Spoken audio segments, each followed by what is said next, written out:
بسم اللہ الرحمن الرحیم اللہم صلی علی سیدنا و مولانا محمد مبارک وسلم۔ سورہ نبا ہے، آیت نمبر 1 کی تفسیر۔ ام حرف جر اور ما استفہام دونوں مل کر بنتے ہیں عما، اور یہ سوال کرنے کے لیے آ رہا ہے کس چیز کے بارے میں۔ یتساءلون یہ باب تفاعل سے ہے، اور باب تفاعل میں مبالغے کا عمل بھی پایا جاتا ہے اور مشارکت کا عمل بھی پایا جاتا ہے، یعنی کوئی ایسا کام جو مل جل کر آپس میں کیا جاتا ہے۔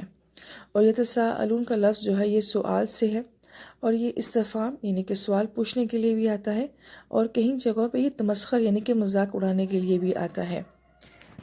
تو اب اس کا ترجمہ یہ بنتا ہے کہ یہ لوگ کس چیز کے بارے میں آپ صلی اللہ علیہ وآلہ وسلم سے سوالوں کی بوچھاڑ کر رہے ہیں، یا پھر یہ کہ یہ آپس میں جو ایک دوسرے کے ساتھ سوال جواب کرتے تھے یہ اپنی مجالس میں بیٹھ کر کیا کرتے تھے۔ کوئی کہتا تھا کہ قیامت ہو سکتی ہے کہ ممکن ہو، کوئی اس کی تصدیق کرتا تو کوئی دوسرا انکار کر دیتا کہ نہیں ایسا نہیں ہو سکتا ہے، اور کوئی ایسا بھی تھا کہ جو اس کا مذاق اڑانا شروع کر دیتا تھا۔ تو یہ ایک ملا جلا رویہ تھا جو کافروں کی مجلس میں قیامت کے بارے میں تھا۔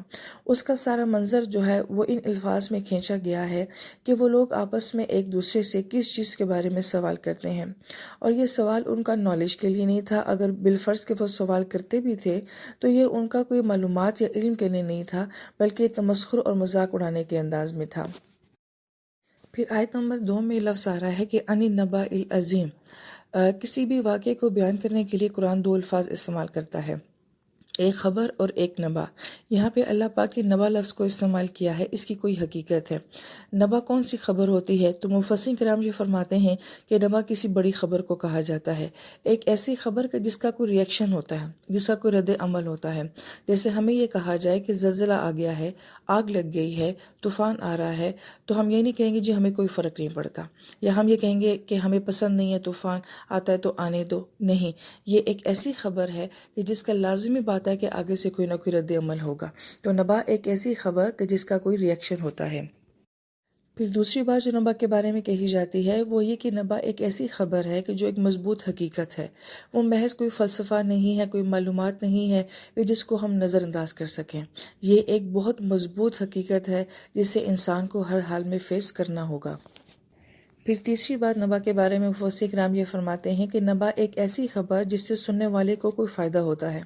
اب اللہ پاک قرآن پاک میں پچھلی قوموں کے بہت سارے واقعات اور حالات ہمیں بتاتے ہیں، تو وہ ایسا نہیں ہے کہ اللہ تعالیٰ ہمیں کوئی سٹوری سناتے ہیں بس انٹرٹینمنٹ کے لیے واقعات جو ہیں ہمیں سنائے جا رہے ہیں۔ نہیں، ان واقعات میں عبرت ہے، انسان کے لیے نصیحت ہے، اس لیے اللہ پاک ہمیں ماضی کے حوالے دیتے ہیں۔ تو نبا ایک ایسی خبر کہ جس سے انسان کے لیے بہت ساری نصیحتیں اور عبرت کے پہلو نکلتے ہوں۔ اب نبا لفظ کی جو وضاحت کی گئی ہے تو یہ اپنے معنوں میں ہی بہت مضبوط معنی رکھتا ہے، بہت مستحکم معنی رکھتا ہے، مگر اللہ پاک اس کے ساتھ عظیم کا لفظ بھی لے کر آ رہے ہیں، اور عظیم جو ہے یہ عزم سے ہے، اور عزم کا مطلب ہڈی ہوتا ہے، اور ہڈی سے ہمارے ذہن میں ایک مضبوط چیز کا تصور آتا ہے۔ تو اللہ پاک یہ فرما رہے ہیں کہ نبا ایک بہت بڑی خبر، ایک بہت بڑی حقیقت جس کو ٹالا نہیں جا سکتا، جس میں عبرت ہے، جس میں نصیحت ہے، اور پھر وہ عظیم ہے، یعنی کہ وہ بہت عظیم الشان خبر ہے۔ اور وہ کیا خبر ہے؟ اور وہ خبر ہے کہ قیامت آ کے رہے گی، انسان کو اپنے اعمال کا حساب کتاب دینا ہوگا۔ اب یہاں پہ یہ دیکھنا بہت ضروری ہے کہ جو آیت مبارکہ نازل ہو رہی ہوتی ہے وہ کس دور میں نازل ہو رہی ہوتی ہے، سامنے والا مخاطب کون ہوتا ہے، اور کس مینٹل لیول سے جو ہے وہ بات کی جا رہی ہوتی ہے۔ یہ بات ان لوگوں سے کی جا رہی ہے، اور اس بات نے اس عرب معاشرے کو چونکا کے رکھ دیا تھا، کیونکہ اس معاشرے میں خدا کا تصور تو بہرحال تھا، لیکن اس معاشرے میں مرنے کے بعد جی اٹھنے کا، حساب کتاب کا اور قیامت کے دن کا کوئی تصور نہیں تھا۔ لہٰذا وہ ہر بات ماننے کو تیار تھے، مگر یہ بات ماننے کو تیار نہیں تھے کہ ہم نے مرنے کے بعد دوبارہ جی اٹھنا بھی ہے۔ اس لیے ہم قرآن پاک کی جو ابتدائی صورتیں دیکھتے ہیں، جیسے کہ سورہ قلم ہے، سورہ مزمل ہے، سورہ مدثر ہے، تو ہم ان میں دیکھتے ہیں کہ توحید کا ذکر نہیں آتا، رسالت کا ذکر نہیں آتا۔ ایون آپ پورے سورہ نبا کی تفسیر پڑھ لیں گے، آپ کو یہاں پہ توحید نظر نہیں آئے گی، رسالت بھی نظر نہیں آئے گی، مگر آخرت کا تصور بہت زیادہ نظر آئے گا، کیونکہ یہ ان کے عقیدے پہ ایک چوٹ لگانی تھی، ایک ضرب لگانی تھی کہ تم اس سے بے خبر ہو، لیکن یہ بہت بڑی حقیقت ہے کہ انسان نے مرنے کے بعد حساب کتاب کے لیے دوبارہ لازمی اٹھنا ہے۔ تو ظاہری بات ہے کہ یہ بات ان کے لیے ایک بہت بڑی خبر تھی، اور لازمی بات ہے کہ اس کا ان کی طرف سے آگے سے ریئیکشن بھی آیا تھا۔ پھر آیت نمبر 3 میں کہ الذی ہم فیہ مختلفون، کہ وہ آپس میں اختلاف کرتے ہیں۔ تو سوال یہ پیدا ہوتا ہے کہ وہ کیوں اختلاف کرتے ہیں؟ وہ تو مرنے کے بعد اٹھنے کے قائل ہی نہیں تھے، تو پھر اختلاف کی کیسی صورت ہے؟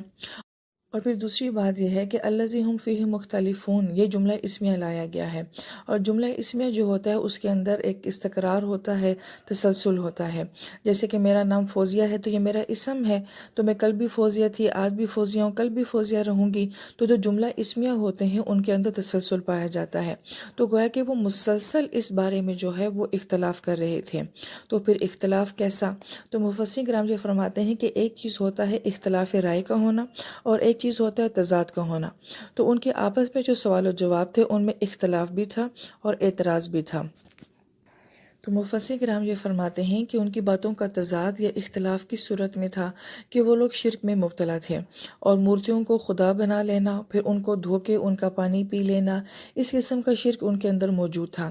لہٰذا وہ یہ کہتے تھے کہ اللہ تعالیٰ نے ہمیں حرم دیا ہے اور اس کے اندر ہمارے بت پڑے ہوئے ہیں، ہم ان کی خدمت کرتے ہیں، پورا عرب ہماری عزت کرتا ہے، تو کیونکہ مخاطب تو قریش ہیں، لہٰذا وہ یہ کہتے تھے کہ ہم اللہ کے محبوب ہیں، اللہ ہم سے کیوں ناراض ہوگا، اور اللہ تعالیٰ ہمیں کیوں عذاب دیں گے؟ یہ ایک ان کی سوچ تھی۔ پھر اس معاشرے کی یہ سوچ بھی تھی کہ ہماری طرف سے اگر کوئی پکڑ دھکڑ کا معاملہ ہوا بھی تو یہ جو ہمارے معبود ہیں یہ ہمیں اللہ تعالیٰ سے بچا لیں گے، یہ ہمارے سفارشی بن جائیں گے، تو یہ وہاں کی ہر مشکل سے ہمارے لیے آڑ بن جائیں گے۔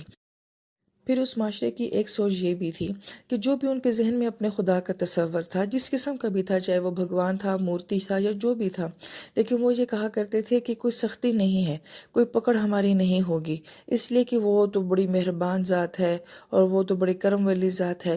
یہ تو محض ہمیں ڈرانے کے لیے اور ہمیں سیدھا رکھنے کے لیے ایسی باتیں کہی جاتی ہیں۔ اگر آپ تھوڑا سا گہرائی پہ جائیں تو جو اس زمانے کی سوچ تھی، کیا وہ ہمیں آج اپنے معاشرے میں بھی نظر نہیں آتی؟ کیا ہمارے ہاں بھی یہ نظریہ نہیں ہے کہ کوئی ہمیں بچا لے گا، یا پھر یہ محض مولوی لوگ ڈراتے ہیں اور ایسا کچھ بھی نہیں ہے، اللہ بہت رحیم کریم ذات ہیں، وہ بخش دیں گے، وہ معاف کر دیں گے؟ کچھ ایسا لگتا ہے کہ ملا جلا معاشرہ ہمارا اور ان کا تھا۔ بہرحال پھر آیت نمبر 4 میں یہ بات آتی ہے، کلا سیعلمون، ہرگز نہیں، ان قریب وہ جان لیں گے۔ کلا ایک جذباتی جملہ ہے جس کے پیچھے اللہ پاک کا غصہ نظر آتا ہے، کیونکہ یہ جملہ ایسا نہیں ہے، کیونکہ ہم عجمی ہیں نا، تو ہم جملے کا لہجہ نہیں سمجھتے کہ اس جملے کے پیچھے لہجہ کیا ہے۔ تو مفسرین کرام یہ فرماتے ہیں کہ کلا سیعلمون کے پیچھے اللہ پاک کا ایک ریئیکشن ہے، ایک لہجہ ہے۔ ایسا نہیں ہے کہ جب وہ لوگ یہ ساری باتیں کر رہے ہیں تو اللہ پاک فرماتے ہیں کہ ٹھیک ہے، کوئی بات نہیں، تمہیں پتہ چل جائے گا، نہیں، بلکہ یہ جملہ کہہ رہا ہے کہ نہیں، میں تمہیں دیکھ لوں گا، میں تمہیں بتا کر رہوں گا، اور تمہیں پتہ چل کر رہے گا کہ اس دن کی حقیقت کیا ہے۔ کیونکہ ظاہری بات ہے اس جملے کے پیچھے اللہ رب العزت کی ذات ہمارے ساتھ خطاب کر رہی ہے، اللہ پاک بات کر رہے ہیں، تو اللہ جو ہے کلا کے ساتھ ایک جذباتی انداز میں بات کر رہے ہیں کہ تمہیں اس حقیقت کا پتہ چل کے رہے گا۔ پھر اگلی آیت میں آتے ہیں ثم کلا سیعلمون، پھر ہرگز نہیں، ان قریب تم جان لو گے۔ ایک ہی بات کو 2 مرتبہ ریپیٹ کیا گیا ہے، اور اب یہ قرآن پاک میں یہ بات نوٹ کیجئے گا، ایسا نہیں ہے کہ اللہ کے پاس جو ہے وہ کلام مختصر ہے یا شارٹیج ہے کلام کی، تو اللہ پاک جو ہے ایک بات کو ریپیٹ کر دیتے ہیں۔ اگر اللہ پاک کسی لفظ کو دہرا رہے ہیں، ایون کوئی حرف بھی اگر قرآن پاک میں لے کر آ رہے ہیں، تو اس کے پیچھے بھی کوئی سوچ، کوئی نظریہ، کوئی بات لازمی ہوتی ہے۔ اب یہاں پہ بہت خوبصورت نقطہ جو اہل مفسر بیان کر رہے ہیں کہ 2 مرتبہ یہ جملہ لایا گیا ہے، تو بعض اہل علم یہ کہتے ہیں کہ یہ اللہ پاک کی دھمکی ہے، اور 2 مرتبہ اللہ تعالیٰ نے اپنی ڈانٹ اور اپنی دھمکی کو اس میں بیان کیا ہے۔ تو مفسر کرام یہ فرماتے ہیں جو پہلا کلا سیعلمون آیا ہے، اس سے مراد موت کی دھمکی دی جا رہی ہے، اور ثم کلا سیعلمون جو لفظ آ رہا ہے، اس سے مراد حشر کے دن کی جو ہے وہ دھمکی دی جا رہی ہے۔ اہل مفسرین یہ فرماتے ہیں کہ ہمیں قرآن پاک میں 3 طرح کے ڈراوے جو ہیں وہ نظر آتے ہیں، یعنی کہ اللہ کی ذات ہمیں 3 معاملوں سے ڈراتی ہے۔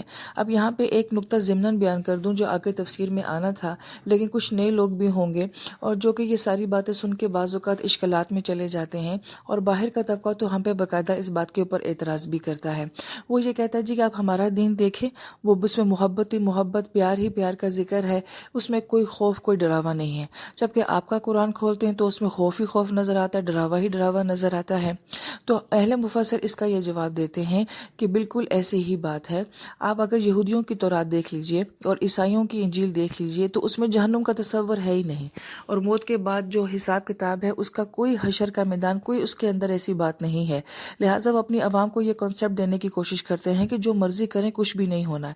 وہ دھوکہ دے رہے ہیں اپنی عوام کو، وہ نہیں بتا رہے کہ نہیں، مرنے کے بعد اصل حقیقت کچھ اور ہے، ہر عمل کا حساب کتاب کیا جائے گا، اس کا سوال کیا جائے گا۔ وہ کہتے ہیں قرآن ایک ایسی کتاب نہیں ہے، اور نبی علیہ السلام نے اپنی امت سے کچھ بھی نہیں چھپایا، جہاں ڈرانا تھا وہاں ڈرایا ہے، جہاں بشارتیں دینی تھی وہاں بشارتیں بھی دی ہیں۔ لہٰذا ابتدائی پاروں میں ہمیں ڈر نظر آتا ہے، لیکن آگے جا کے ہمیں بشارتیں بھی بہت ساری جو ہیں وہ نظر آتی ہیں۔ اس بات کو بالکل آپ ایسے سمجھیے کہ جب ماں باپ اپنے اولاد کی تربیت کرتے ہیں تو خالی پیار ہی پیار نہیں ہوتا، کہیں ڈرانا بھی پڑتا ہے، کہیں آنکھیں بھی دکھانی پڑتی ہیں۔ لہٰذا یہ حقیقت ہے کہ جو زندگی انسان گزارتا ہے اگر اس میں بہت ساری خوشخبریاں بھی ملتی ہیں تو غلط کاموں میں بہت سارے ڈراوے بھی ملتے ہیں۔ لہٰذا یہ کنسیپٹ یہیں سے ٹھیک کر لینا چاہیے کہ قرآن جو ہمیں ڈرا رہا ہے یا اللہ پاک کی طرف سے جو ہمیں ڈراوے نظر آتے ہیں، دراصل میں یہ اللہ پاک کی شفقت ہے، اللہ پاک کی محبت ہے۔ جیسے ماں اپنے بچے کو کہتی ہے کہ یہ کام نہیں کرنا، تمہیں لگ جائے گی، تمہیں نقصان ہوگا، اللہ پاک بھی فرماتے ہیں کہ دیکھو ایسے عمل نہیں کرنا، آگے یہ معاملہ بھی ہو سکتا ہے۔ تو گویا کہ اللہ کا ڈرانا شفقت کی وجہ سے ہے۔ تو پھر اللہ پاک ہمیں قرآن پاک پہ کن 3 طریقوں سے ڈراتے ہیں؟ ایک، ہمیں قوموں کی تباہی سے ڈرا رہے ہیں کہ عبرت حاصل کرو، دیکھو پچھلی قوموں کے ان کے ساتھ کیا ہوا ہے، تم نے ویسا نہیں بننا ہے۔